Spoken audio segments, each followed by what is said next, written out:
할렐루야. 오늘 수요 저녁 기도에 나오신 여러분을 진심으로 축복합니다. 지난주 교사들 포함해서 교회 성도님들이 여름 특별 새벽 기도에 나오셔서 또 나라와 다음 세대를 위해서 함께 기도해 하셨습니다. 새벽 기도에 나오신 성도님들 중에서 자녀들이나 손주들이 있을 수도 있고 없을 수도 있습니다. 그러나 우리가 그것과 상관없이 교회의 어린 지체들을 위해서 사랑으로 함께 기도하고, 또한 우리는 그 아이들 마음 안에 하나님의 사랑이 가득 채워지길 간절히 기도하는 것입니다. 왜냐하면 우리가 먼저 하나님께 그 사랑을 받고 그 사랑을 누렸기 때문입니다. 그 사랑을 받고 누려본 자는 그 안에 우리의 가족들이, 또 교회 형제 자매들이 그 사랑을 맛보기를 간절히 원하는 마음이 생겨납니다. 연탄재 함부로 발로 차지 마라. 너는 누구에게 한 번이라도 뜨거운 사람이었느냐라는 이 한 식구가 여러분 아실 겁니다. 안도현 시인의 너에게 묻는다라는 이 시의 한 구절인데요. 이 안도현 시인은 우리의 일상생활에서 그런 소재를 가지고 시를 쓰기로 유명한 분입니다. 그런 안도현 시인의 또 다른 시가 있는데 제목이 스며드는 것입니다. 제가 한번 낭독하겠습니다. PPT 띄워주시면 감사하겠습니다. 꽃게가 간장 속에 반쯤 몸을 담그고 엎드려 있다. 등판에 간장이 울컥울컥 쏟아질 때 꽃게는 뱃속의 알을 껴안으려고 꿈틀거리다가 더 낮게 더 바닥 쪽으로 웅크렸으리라. 버둥거렸으리라. 버둥거리다가 어찌할 수 없어서 살 속으로 스며드는 것을 한때의 어스름을 꽃게는 천천히 받아들였으리라. 껍질이 먹먹해지기 전에 가만히 알들에게 말했으리라. 저녁이야, 불 끄고 잘 시간이야. 그럼 이 시의 주제는 어머니의 사랑입니다. 모성애. 다시 말해 이 꽃게도 어머니라는 것입니다. 그래서 자기 뱃속에 있는 알들을 보호하고 싶은 겁니다. 그 알을 어떻게든 껴안으라고 굉장히 낮게 웅크리고 그 간장을 거부하려고 버둥거려 봅니다. 그러나 어떻게 할 수 없고 이미 간장이 부어지고 있는 상태입니다. 엄마인 꽃게가 그 자녀들에게 마지막으로 얘기를 합니다. 얘들아, 괜찮아. 걱정하지 마. 저녁이야. 그래서 이렇게 깜깜한 거야. 우리 이제 불 끄고 자자꾸나. 이 안도현 시인은 이 간장게장 담그는 것을 보면서 그 안에 어머니의 사랑을 발견합니다. 그래서 이렇게 시를 썼고 많은 사람들이 이 시를 읽으며 공감했고 어머니를 떠오르면서 어머니를 그리하면서 눈물을 흘렸다고 합니다. 교회는 바로 이런 어머니의 사랑이 필요합니다. 특히나 교회의 다음 세대들에게 이 사랑이 더더욱 필요한다고 저는 생각합니다. 바라옵기는 우리 모두가 더 나아가서 하나님 아버지의 마음으로 그들을 위해 기도하고 사랑으로 품어주길 간절히 소망합니다. 뿐만 아니라 여러분의 옆에 계신 성도들과 또 우리의 이웃들, 특별히 이번에 수혜를 통해서 고통을 받는 우리 성도님들을 위해서 그분에게 하나님의 사랑을 전함으로 성령이 충만하고 가슴이 뜨거운 사람들이 되기를 주님의 이름으로 간절히 축원합니다. 우리가 함께 보고 있는 이 갈라디아서는 바울의 논리력을 살펴볼 수 있는 매우 귀중한 성경책입니다. 그래서 바울이 왜 이렇게 말했는지 묵상하면서 읽어야 합니다. 무엇보다 이 갈라디아서는 바울이 믿고 있는 이 믿음의 중심이 무엇인지를 우리에게 알려주는 말씀입니다. 오늘은 그동안 나눈 이 갈라디아서 이 전반부 말씀을 다시 살펴보면서 말씀을 나누도록 하겠습니다. 제가 계속 얘기했지만 이 바울이 갈라디아 성도들에게 편지를 쓴 첫 번째 이유는 갈라디아 성도들이 다른 복음, 즉 거짓 복음을 받아들였기 때문입니다. 여러분, 이 바울이 온갖 박해를 당하면서 갈라디아 지방의 성도들에게 목숨을 걸고 복음을 전했는데 한 4년 정도가 흐르니까 갈라디아 지방에 찾아온 이 유대인 무리들에 의해서 갈라디아 교인들의 믿음이 무너집니다. 그래서 바울은 이것을 통탄하면서 갈라디아서를 쓰게 됩니다. 이 예루살렘으로부터 내려온 이 유대인 무리들의 주장은 두 가지였습니다. 첫 번째는 바울은 진짜 사도가 아니다. 사실 이 사도는 예수님과 직접 대면한 자들이고 또 예수님께 직접 말씀을 들은 자들이 바로 사도들입니다. 그러나 예수님이 이 땅에 계셨을 때 바울은 예수님을 만나본 적도 없고 당연히 다른 사도들처럼 예수님의 말씀을 들은 적도 없습니다. 따라서 그들은 바울이 전한 복음은 예수님으로부터 들은 것이 아니라 다른 사도들에게 배워서 전한 것뿐이다 라고 말하면서 이 사도 바울은 진짜 사도가 아니다 라고 이렇게 말하는 겁니다.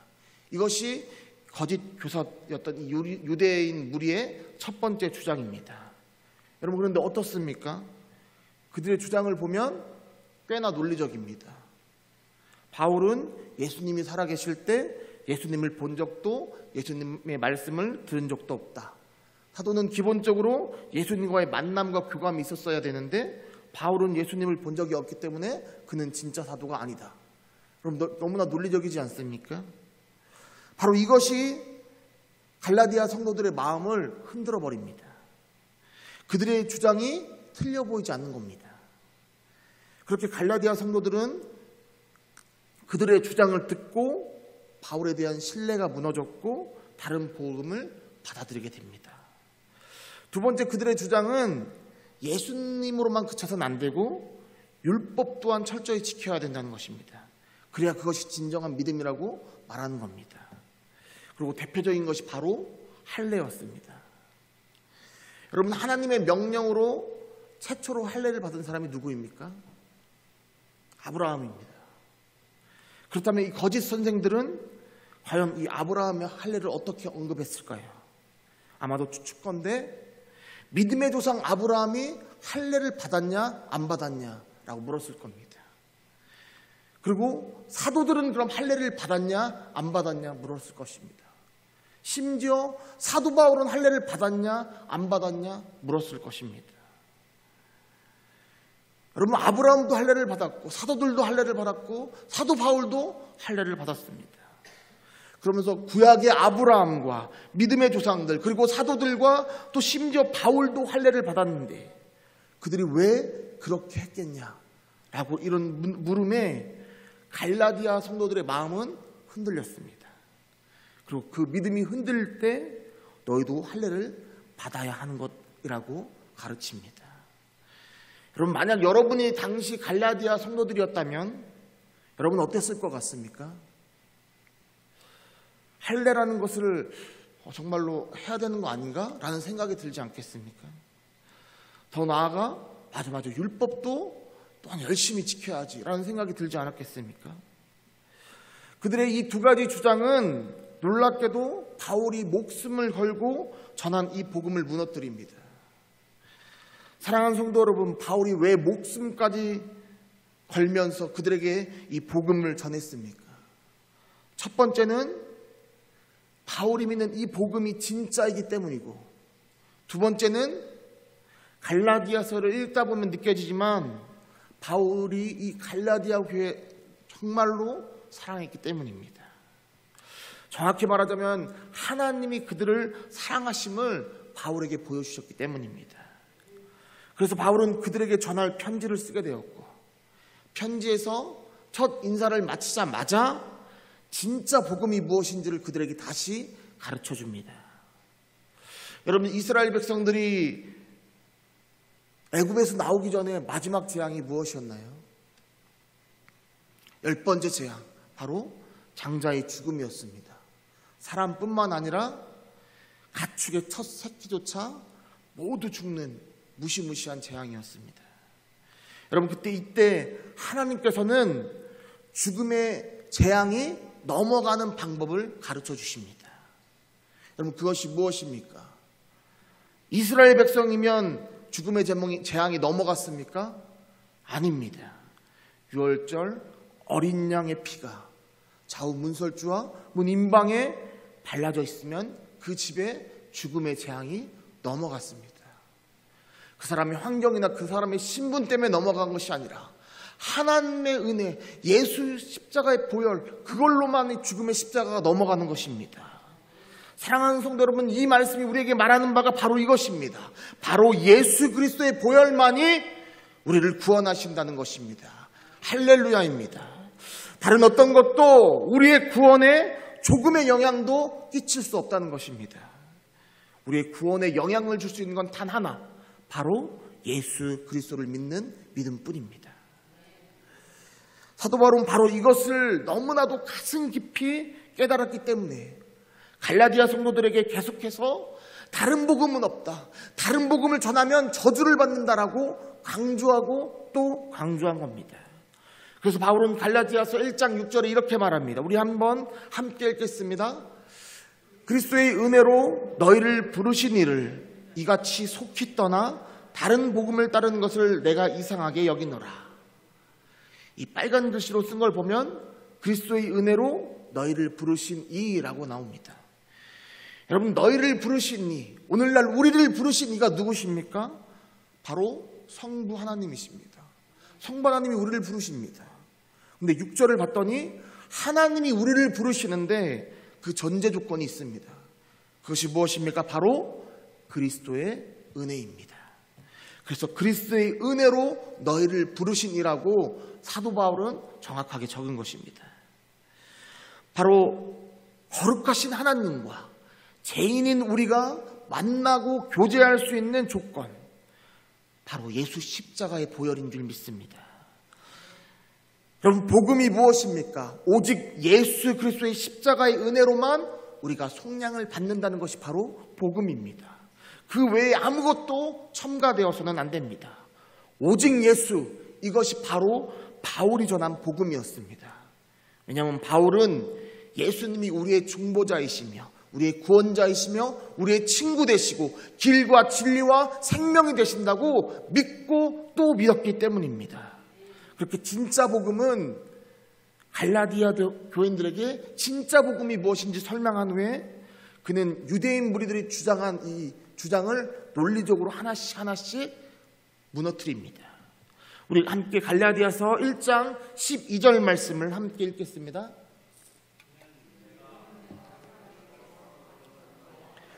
배운 것도 아니요 오직 예수 그리스도의 계시로 말미암은 것이라. 여러분, 여기에서 말하는 사람들이 누구입니까? 바로 사도들입니다. 유대인 무리들이 바울이 말한 것은 다 사도들에게 듣고 배운 것이다라고 말한 이 주장을 반박하기 위한 것입니다. 바울은 자신은 사람에게서 받은 것도 배운 것도 아니라고 말합니다.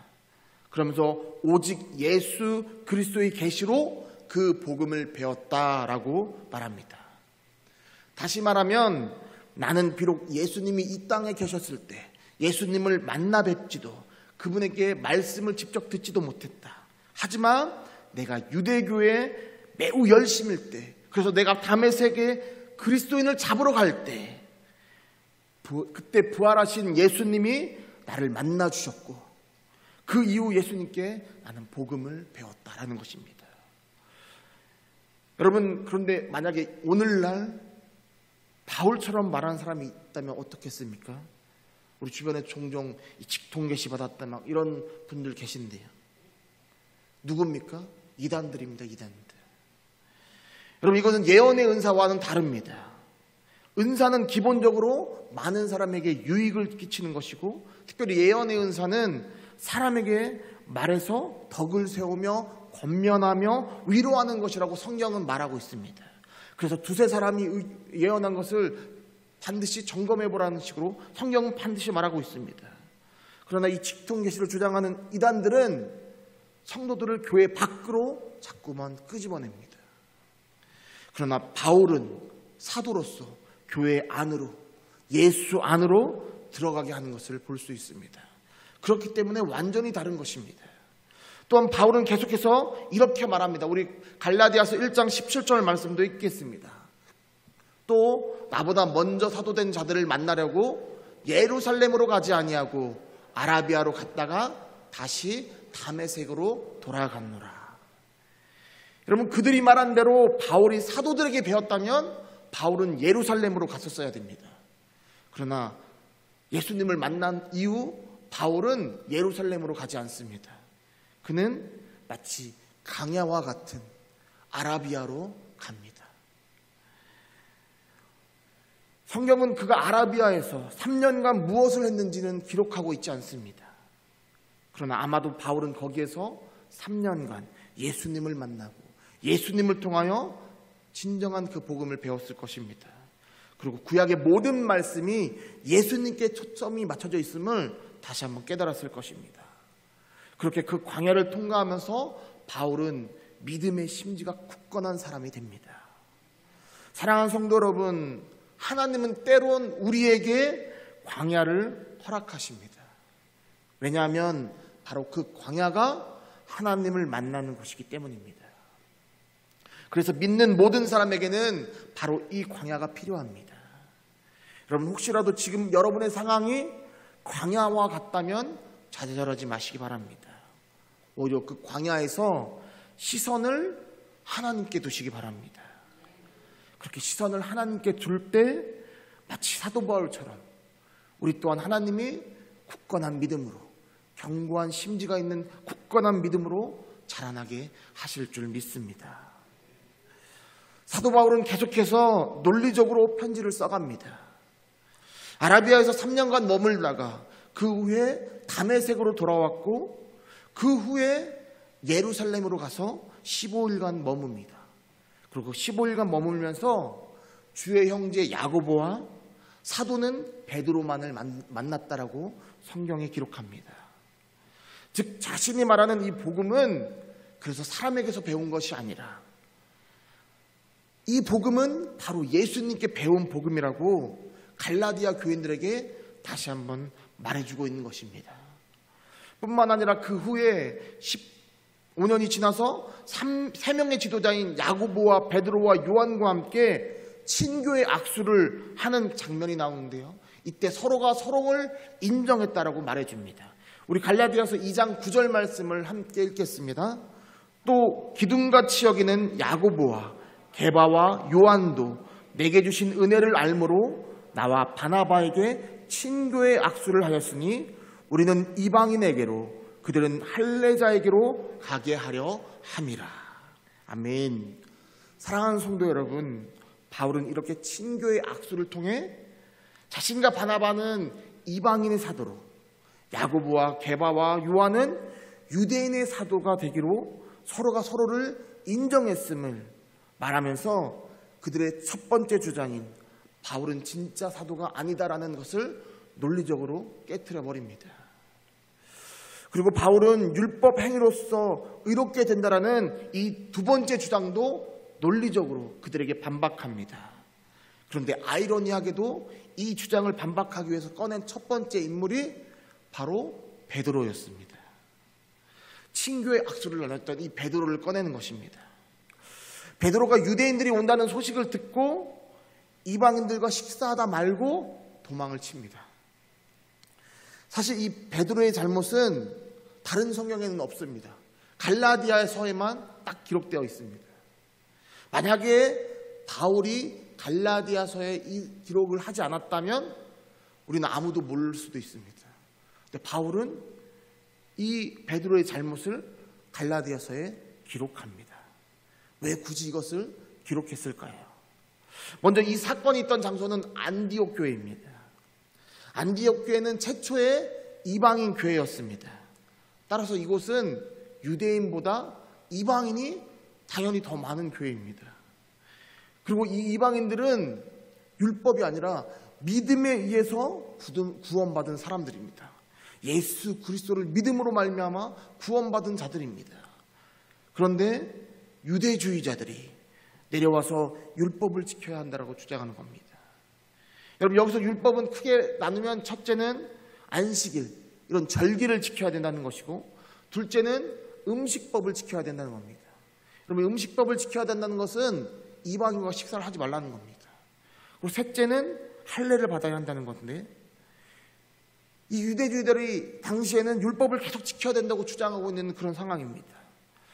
이 베드로는 안디옥에 머물면서 식사를 하는데 안디옥 교회의 부흥을 눈으로 직접 봅니다.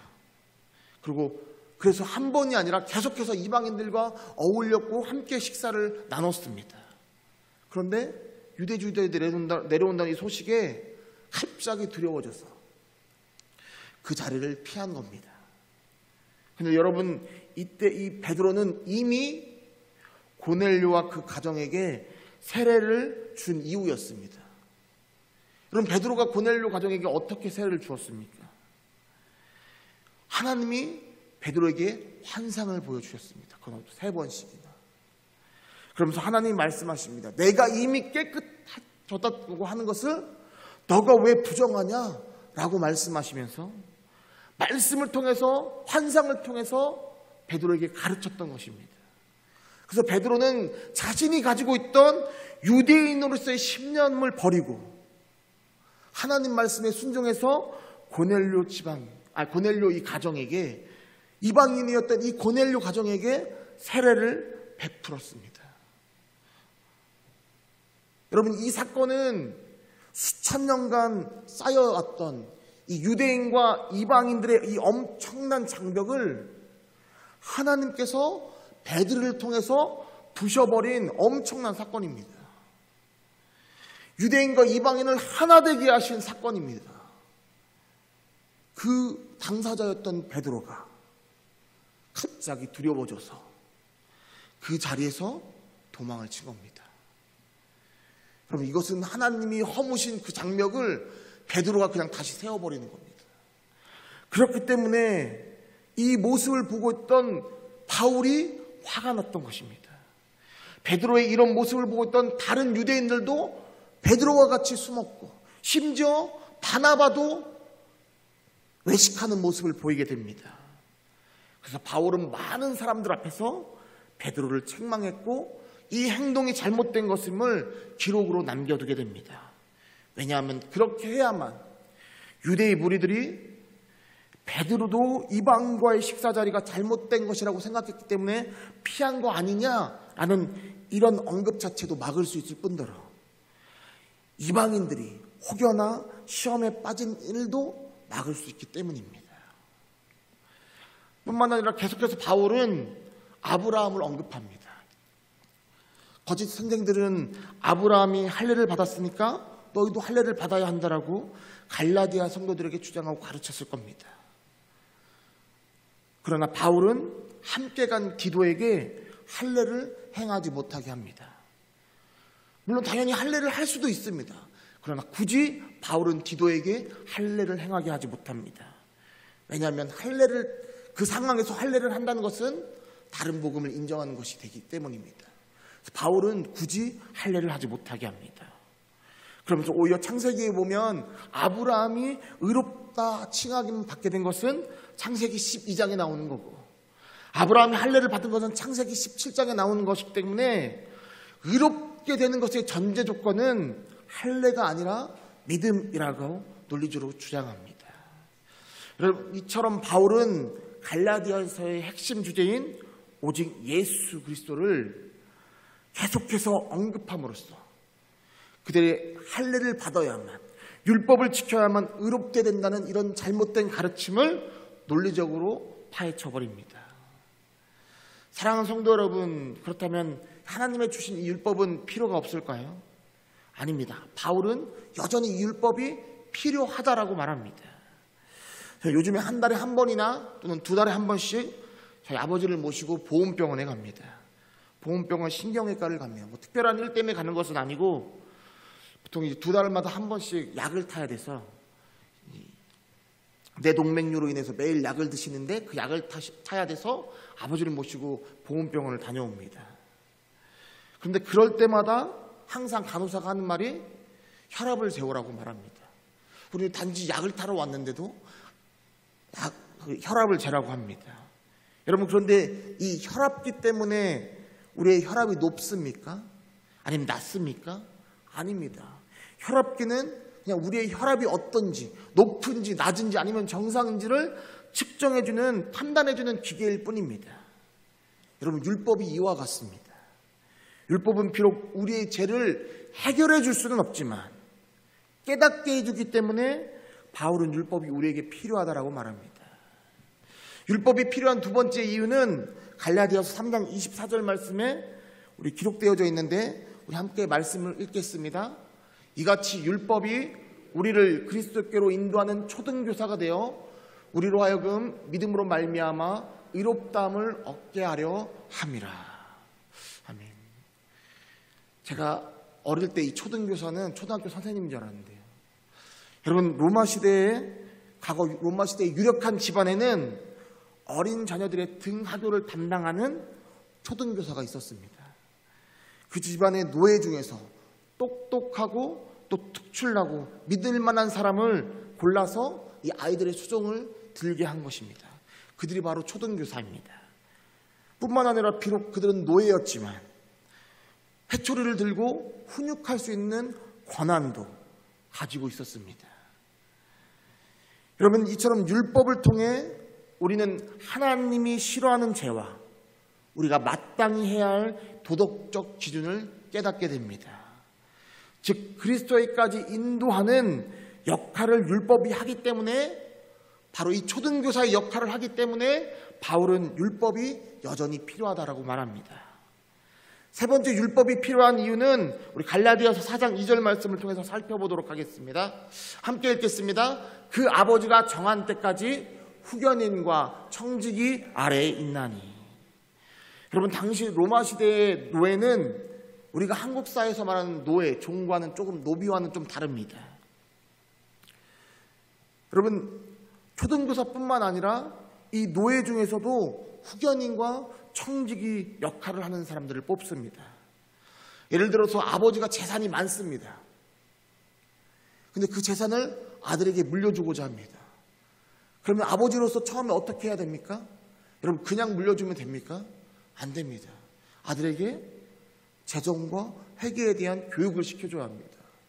그 재정과 회계의 교육을 시키는 사람이 바로 후견인과 청지기입니다. 여러분, 그렇습니다. 이 바울은 후견인과 이 청지기를 율법에 비교하면서 여전히 율법이 필요하다라고 우리에게 말해줍니다. 그럼 말씀을 마무리하겠습니다. 그럼 이처럼 율법은 지금도 여전히 필요하지만 그렇다고 그 율법이 우리를 의롭게 하는 것은 아닙니다. 율법은 한계가 명확합니다. 오히려 우리가 율법에 얽매이게 되면 내 안에 사랑이 희미해지는 것을 보게 됩니다.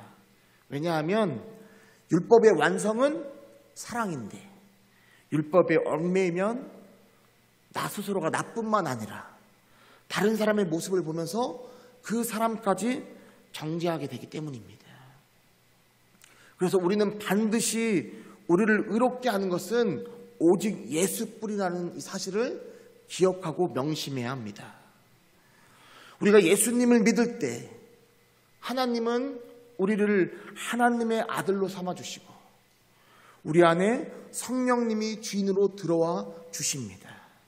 이것을 바울은 이렇게 설명하는데 우리 마지막으로 갈라디아서 4장 6절 말씀을 함께 읽겠습니다. 너희가 아들임으로 하나님이 그 아들의 영을 우리 마음 가운데 보내사 아빠 아버지라 부르게 하셨느니라. 아멘. 사랑하는 성도 여러분, 우리가 하나님의 아들이 되면 하나님께서는 아들의 영인 성령님을 우리 마음 가운데 보내주십니다. 그리고 그 성령님을 통해서 우리에게 예수 그리스도가 어떤 분인지를 가르쳐 주십니다. 또한 성부 하나님을 아빠 아버지라 부르게 하십니다. 그래서 우리가 기도할 때 하나님을 주여라고도 부르지만 아버지라고도 부를 수 있는 것입니다. 여러분, 하나님을 아버지라 부를 때 우리 안에 얼마나 감사가 넘치고 기쁨이 넘칩니까? 뿐만 아니라 아버지에게 하는 기도는 더 간절해짐을 경험하게 됩니다. 왜냐하면 내가 하나님의 아들이 되었고 내 안에 하나님의 영인 성령님이 계시기 때문입니다. 사랑하는 성도 여러분, 여러분 안에 계신 이 성령님을 통하여 하나님의 아들이라는, 이제 나는 하나님의 아들이라는 확신이 반드시 있기를 간절히 소망합니다. 그리하여 하나님의 아들로서 그리스도 예수 안에서 하나님이 베푸시는 그 자유를 마음껏 누리는 저와 여러분이 되기를 주님의 이름으로 간절히 축원합니다. 여러분이 살아가시면서 하나님의 아들로서 자유인으로서 살아가는 저와 여러분 되기를 주님의 이름으로 간절히 축원합니다.